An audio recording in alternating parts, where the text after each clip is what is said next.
Let's start by looking at the resting membrane potential. By convention, we're going to look at the difference in charge inside of the cell with respect to the outside of the cell. In a neuron, the inside of the cell is negative with respect to the outside. We're not going into any detail as to why this is, and the typical value that we're going to be using is approximately minus 70 millivolts inside with respect to outside.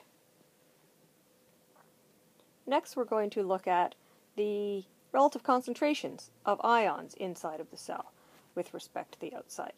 And the first one we're going to look at is potassium. It is the only ion that is higher on the inside of the cell.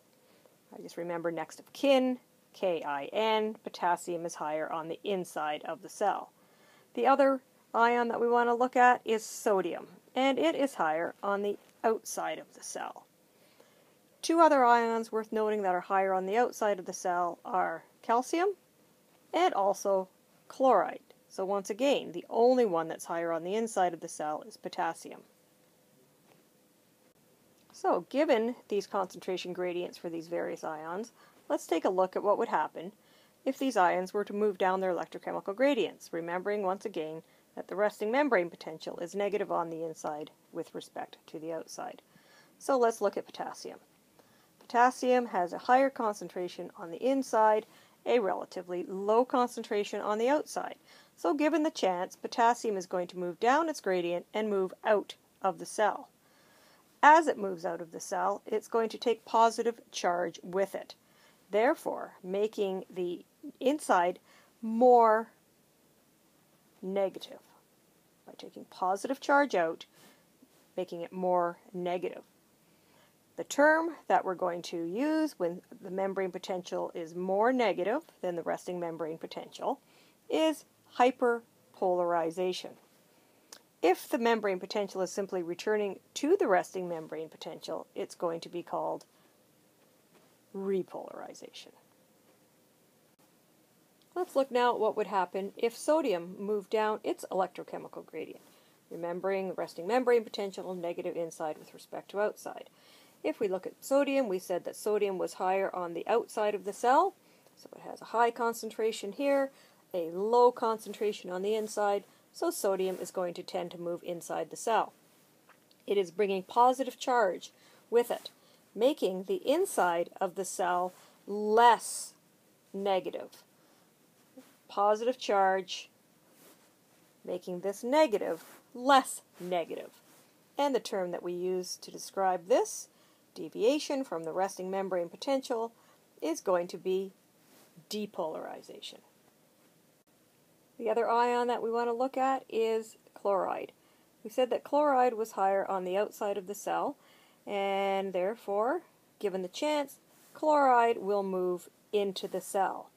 Remembering that the resting membrane potential is negative on the inside, positive on the outside, this negative charge is going to make the negative charge on the inside more negative. Okay, remembering that when it is more negative, what we're going to call this, if it's bringing it to the resting membrane potential, it's going to be called repolarization.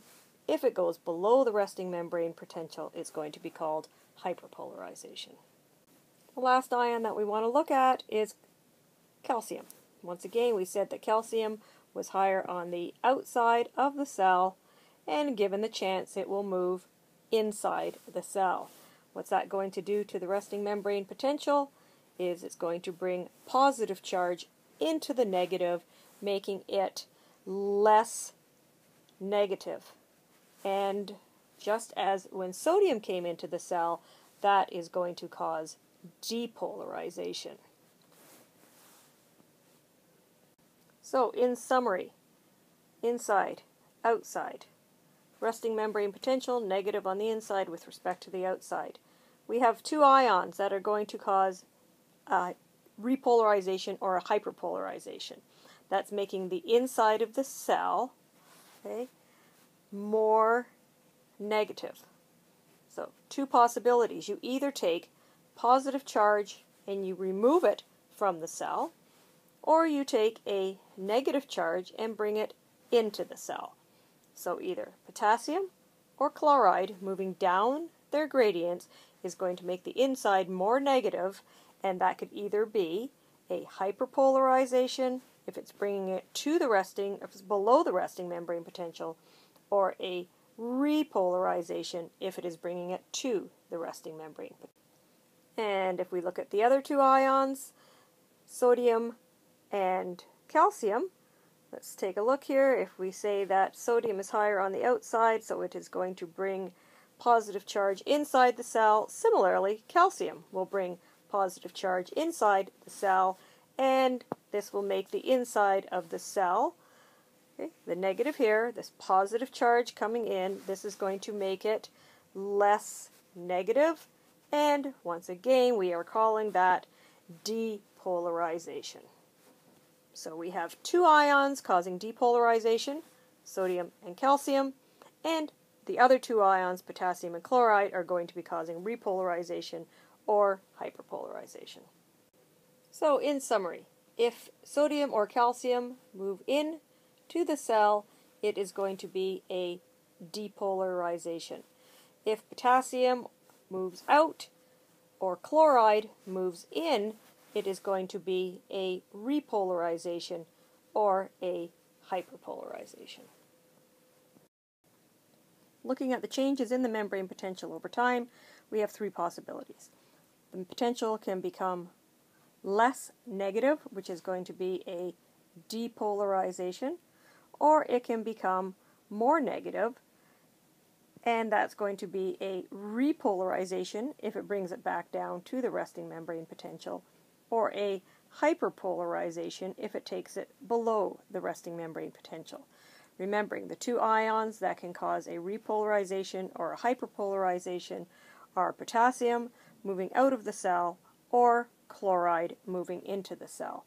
The two ions that can cause a depolarization are sodium moving into the cell or calcium moving into the cell.